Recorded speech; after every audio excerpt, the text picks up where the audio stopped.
Parallettes are an amazingly versatile tool for the body weight or movement athlete. They create a ton of raw strength in the upper body and core by making them the foundation of the body's weight as opposed to the legs. And the fully integrated patterns of parallete exercises create a great experience for teaching the body to work together as a single strong unit. And for those interested in handstand training or inverted training, the parallete grip is often easier than beginning on the ground. This makes it a great way to progress into the handstand by gaining the strength and balance necessary for the handstand before moving on to the ground training. In this video, we're going to show you some of the basics of using the parallettes. And at the end of the video, we're going to give you some tips and things to consider when buying or building your own first pair. A couple of quick tips before we get started.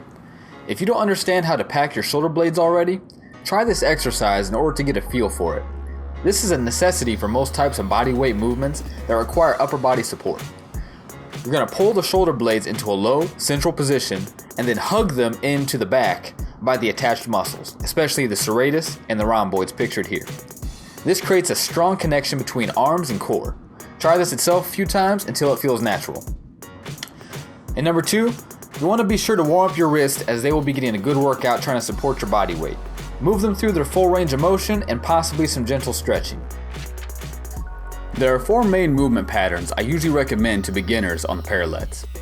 These 4, once learned and strengthened, will give you the foundation you need to move on to more advanced routines and movements.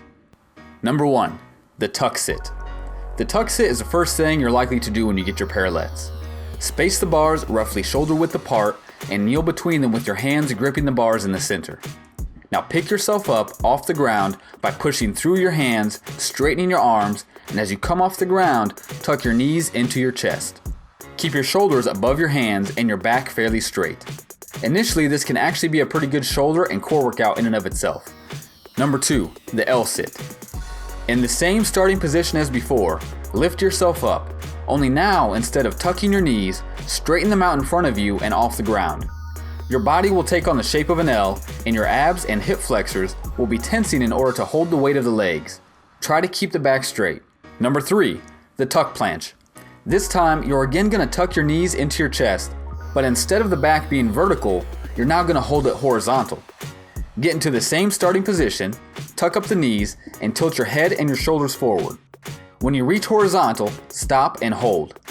Of the 4, this is normally the most challenging, so do what you initially can and give yourself time to build up to it. And number 4, the wall handstand.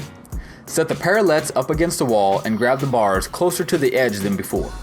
If you can't press yourself into a handstand, it's no problem. Just kick up into the handstand and rest your heels against the wall. This builds the initial shoulder strength needed for the handstand position. Always be careful when getting in and out of this position and come back down as softly as you can. Master these 4 positions before moving on, and they're going to give you a heck of a workout in the beginning anyway. Begin with 3 to 6 reps and try to work on holding each for at least 10 seconds before moving on in difficulty. Look for something sturdy. While most parallettes you will find are fairly sturdy to begin with, those with small screws in wood instead of interlockable or welded pieces tend to wear out over time, leaving the parallettes to shift under your hands as you're trying to lift your body weight up. Also, if you build your own, be sure to use material that's strong enough to support your body weight.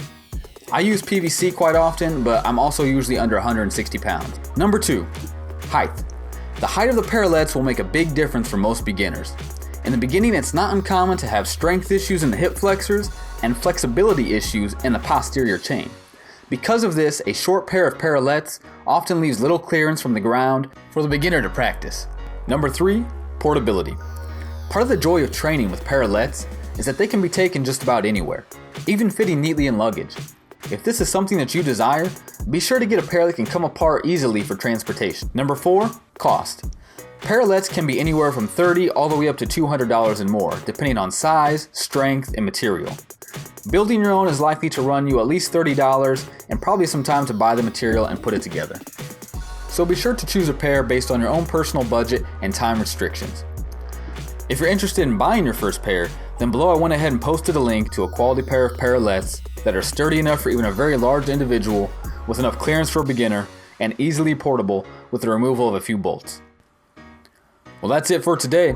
Thumbs up if you liked it, subscribe if you want to see more, and be sure to leave a comment if you have any questions or requests.